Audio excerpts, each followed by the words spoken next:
أيها الإخوة المسلمون، أيتها الأخوات المسلمات، عن أبي هريرة رضي الله عنه قال: قال رسول الله صلى الله عليه وسلم: لا تحاسدوا ولا تناجشوا ولا تباغضوا ولا تدابروا ولا يبيع بعضكم على بيع بعض وكونوا عباد الله إخوانا. المسلم أخو المسلم لا يظلمه ولا يخذله ولا يكذبه ولا يحقره. التقوى ها هنا، ويشير إلى صدره 3 مرات: بحسب امرئ من الشر أن يحقر أخاه المسلم، كل المسلم على المسلم حرام، دمه وماله وعرضه. Mes chers frères et sœurs, d'après Abu Huraira radiyallahu anhu, le prophète sallallahu alayhi wa sallam a dit: ne vous enviez pas les uns les autres, ne vous trompez pas, ne vous détestez pas, ne vous tournez pas le dos, ne faites pas de la surenchère, soyez plutôt des serviteurs d'Allah unis par la fraternité. Le musulman est le frère du musulman, donc il ne lui fait pas du tort, il ne lui fait pas de tort, il ne l'abandonne pas, ne lui ment pas et ne le méprise pas en aucune façon. La piété se trouve là, indiquant son torse à 3 reprises. Que le musulman méprise son frère est déjà bien assez grave. Le musulman tout entier est sacré, son sang, ses biens et son honneur. أيها الإخوة المسلمون، إن الإسلام هو دين السلم والسلام، وحسبك دليلا على ذلك أن الله تبارك وتعالى سمى الإسلام سلما. قال الله تعالى: يا أيها الذين آمنوا ادخلوا في السلم كافة، ووعد المحسنين بالحسنى وهي الجنة، وسماها دار السلام، وجعل سبب دخولها إفشاء السلام. L'islam est la religion de la paix et de la sécurité. D'ailleurs, Allah subhanahu wa ta'ala a employé le mot silm, le mot paix, pour désigner la religion de l'islam. Lorsque s'adressant aux croyants, il dit: ô vous qui croyez, entrez pleinement dans la paix, entrez pleinement dans la religion de l'islam, entrez pleinement et tous ensemble dans la paix, dans la religion de l'islam. Et il a promis aux bienfaisants, aux bienfaiteurs, Allah a promis de leur accorder la plus belle récompense, le paradis, qu'il a d'ailleurs nommé Dar as-Salam, la demeure de la paix. Et il a fait de la propagation de la paix, à travers l'échange des salutations notamment, un moyen majeur pour accéder à ce paradis.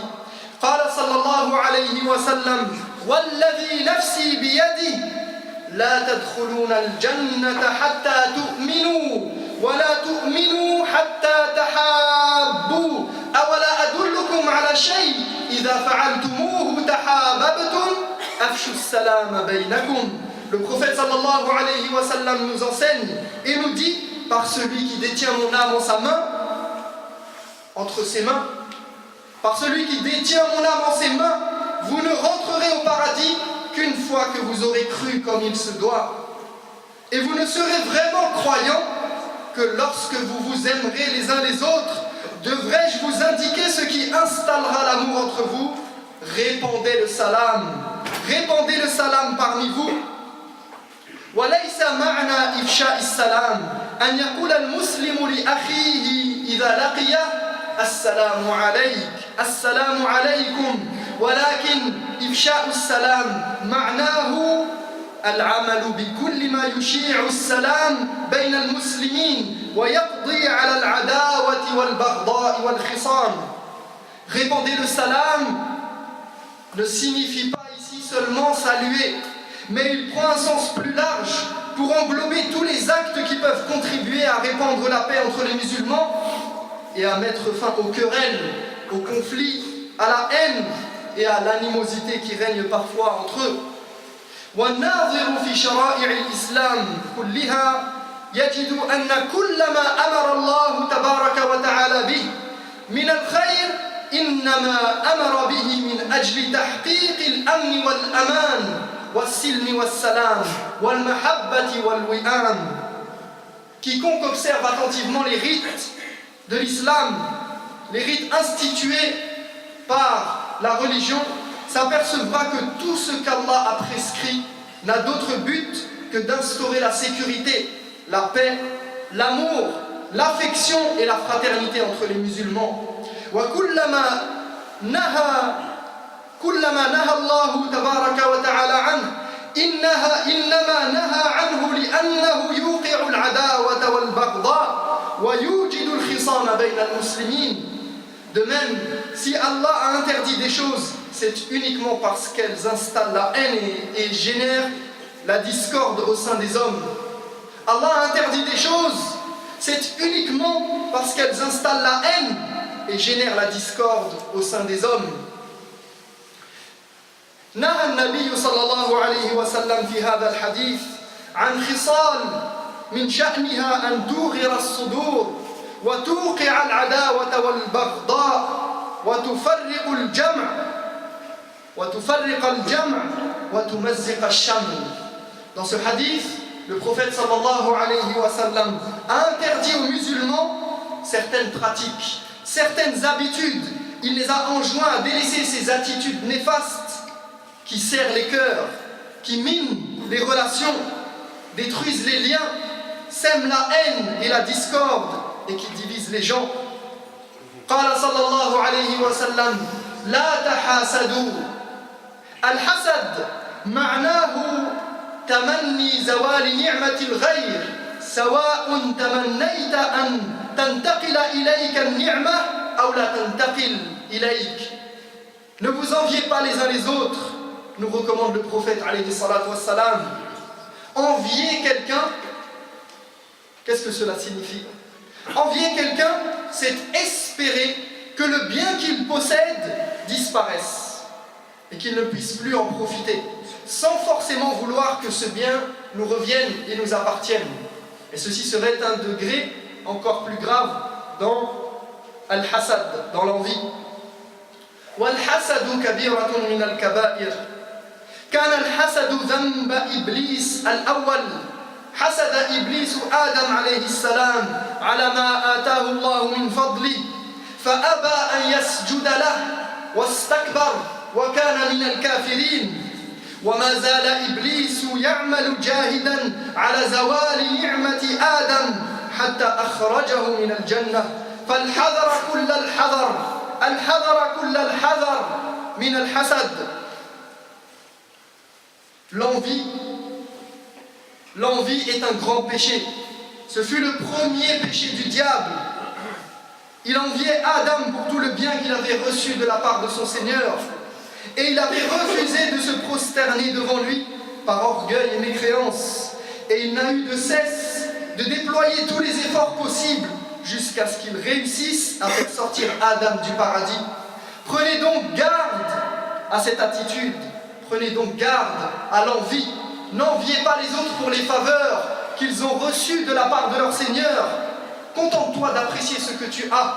Contente-toi d'apprécier la faveur qu'il y a chez l'autre et que peut-être toi tu n'as pas, mais pour une bonne raison. Contente-toi du bien là où il se trouve et n'espère pas toujours être toi le détenteur de tout le bien. C'est Allah tabaraka wa ta'ala qui a les clés du bien, qui détient le bien entre ses mains. Et par miséricorde et par sagesse, il a réparti au sein de ses serviteurs le bien. ولك في ابن سيرين رحمه الله أسوة حسنة كان يقول ما حسدت أحدا على نعمة من نعم الدنيا لأنه إما أن يكون من أهل الجنة وإما أن يكون من أهل النار فإذا كان من أهل الجنة فكيف أحسده على نعمة من نعم الدنيا وهو ينتقل إلى نعيم الآخرة وإذا كان من أهل النار فكيف أحسده على نعمة من نعم الدنيا وهو ينتقل إلى عذاب النار. Vous avez un très bel exemple dans la personne de ce grand savant Ibn Sirin, qu'Allah lui fasse miséricorde, qui nous dit, Ibn Sirin nous dit, je n'ai jamais envié quelqu'un pour un bien de ce bas monde qu'il possède.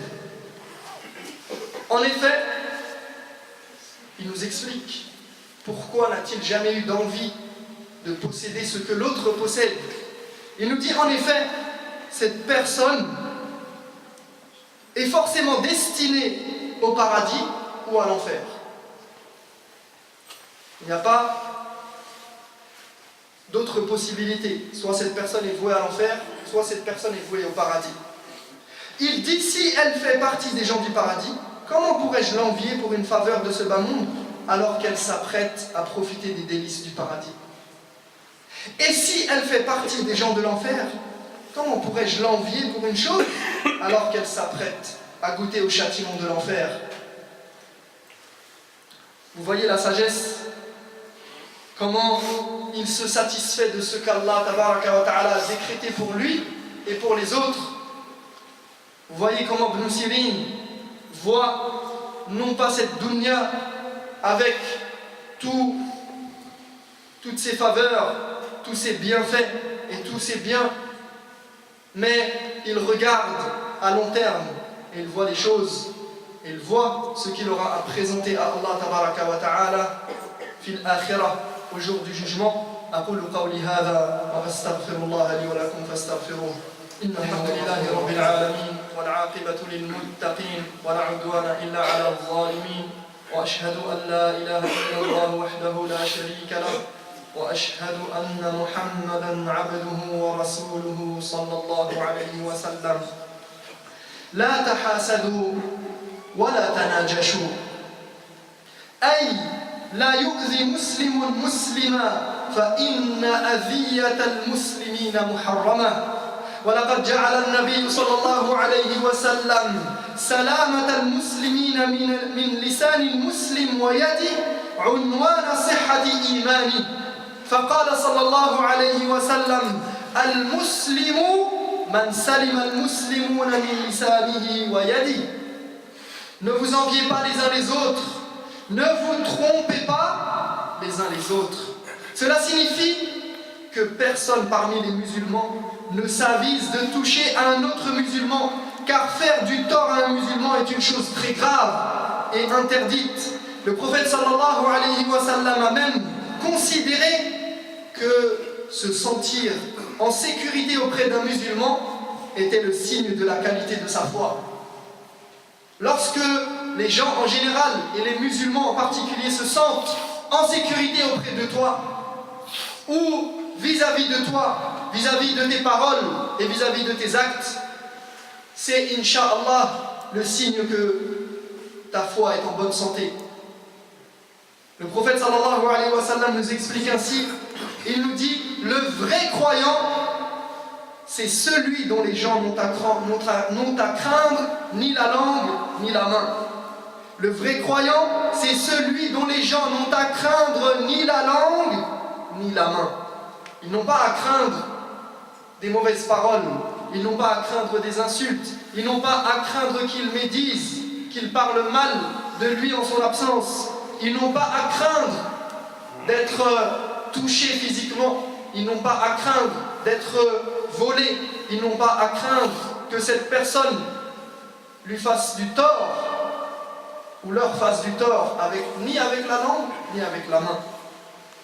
Voilà le vrai croyant.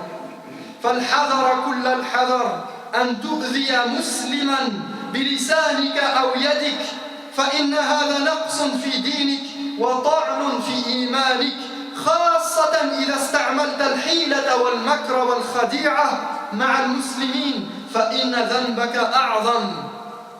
Faites donc bien attention à ne jamais porter préjudice à un musulman, ni par vos paroles, ni par vos actes. Autrement, cela dénoterait un manquement dans votre pratique religieuse et une défaillance dans votre foi. Surtout si vous utilisez la ruse et la tromperie avec les autres, alors là, ce serait un péché encore bien plus grave.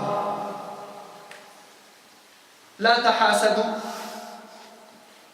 wala tanajashu, wala tabaghadu, ay la yubghidu ba'dukum ba'dan 'ala ad-dunya, innakum ikhwa, yajibu an tata'alafu, an tatahabbu, وأن تكونوا كما قال صلى الله عليه وسلم مثل المؤمنين في توادهم وتراحمهم وتعاطفهم كمثل الجسد الواحد إذا اشتكى منه عضو تداعى له سائر الجسد بالسهر والحمى. Ne vous enviez pas les uns les autres, ne vous trompez pas les uns les autres, ne vous détestez pas. Ne vous détestez pas, c'est-à-dire, n'ayez pas de haine les uns envers les autres à cause de ce bas monde, à cause d'une futilité de ce bas monde. Vous êtes frères. Vous devez donc créer des liens d'amitié et d'affection et être comme le prophète sallallahu alayhi wa sallam décrivait les croyants en disant: les croyants, dans les liens d'amour, de miséricorde et d'affection qui les unissent, sont tels un seul corps. Lorsque l'un de ses membres souffre, tout le corps s'active par la veillée et la fièvre. Tout le corps s'active lorsqu'un des membres souffre. Lorsqu'un des membres est touché par quelque chose, tous les autres doivent ressentir cette souffrance et cette douleur et avoir de la compassion, de la miséricorde, de l'amour envers cette personne et l'aider dans la mesure du possible. ولا تباغضوا ولا تدابروا. عن أبي أيوب الأنصاري رضي الله عنه أن رسول الله صلى الله عليه وسلم قال: لا يحل لمسلم أن يهجر أخاه فوق 3 ليال يلتقيان فيعرض هذا ويعرض هذا وخيرهما الذي يبدأ بالسلام. Ne vous détestez pas. Ne vous tournez pas le dos. Ne vous tournez pas le dos les uns les autres. D'après Abu Ayyub al-Ansari, radiyallahu anhu, le messager d'Allah sallallahu alayhi wa sallam a dit: il n'est pas permis aux musulmans de boycotter son frère plus de 3 jours, au point que lorsqu'ils se croisent, ils s'évitent l'un l'autre. Ils se croisent, ils se voient au loin et ils changent de direction. Il tourne le dos, il tourne la tête et fait mine de ne pas avoir vu l'autre. Alors il nous dit qu'il n'est pas permis aux musulmans d'éviter son frère, de le boycotter au-delà de 3 jours, au point que lorsqu'ils se croisent, ils s'évitent l'un l'autre. Et il nous dit: et sachez que le meilleur d'entre les deux, le meilleur des deux, est celui qui saluera le premier. Et celui qui ira, même s'il a de l'animosité, même s'il a de la haine, même s'il ressent une gêne vis-à-vis de ce frère, eh bien le meilleur d'entre eux deux, c'est celui qui ira vers la concorde, c'est celui qui ira vers la bonne entente, c'est celui qui passera as-salam. ولا يبيع بعضكم على بيع بعض. عن أبي هريرة رضي الله عنه أن رسول الله صلى الله عليه وسلم قال: لا يسوم المسلم على سوم أخيه ولا يخطب على خطبته. Ne faites pas de la surenchère. D'après Abu Huraira, le messager d'Allah sallallahu alayhi wa sallam a dit: un musulman ne fait pas de la surenchère sur le dos de son frère et il ne demande pas la main de sa fiancée. C'est-à-dire que lorsqu'un musulman veut acheter quelque chose ou veut entreprendre un projet tel que le mariage et qu'il a déjà jeté son dévolu sur quelque chose et que les choses sont en train de se concrétiser, eh bien un autre musulman n'a pas le droit de venir entraver ce processus. Il n'a pas le droit de venir couper les ponts et mettre des barrières entre son frère musulman et ce qu'il a prévu.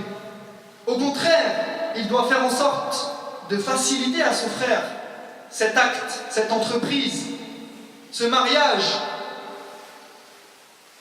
Il ne doit pas entraver et encore moins profiter de la situation ou venir montrer qu'il a les capacités d'offrir mieux et plus encore. ثم يقول النبي عليه الصلاة والسلام بعدما نهى عن هذه الخصال الخمس وكونوا عباد الله إخوانا وكأنه يقول لن تكونوا إخوانا إلا إذا انتهيتم عن هذه الخصال وما أشبهها فكونوا عباد الله إخوانا متآلفين متحابين متوادين. Après avoir blâmé ce genre d'attitude, le prophète alayhi salatu wassalam nous dit: soyez plutôt des serviteurs d'Allah, unis par les liens de fraternité, unis par la fraternité, comme pour nous dire: vous ne serez unis par la fraternité qu'une fois que vous aurez délaissé ce genre de comportement entre vous.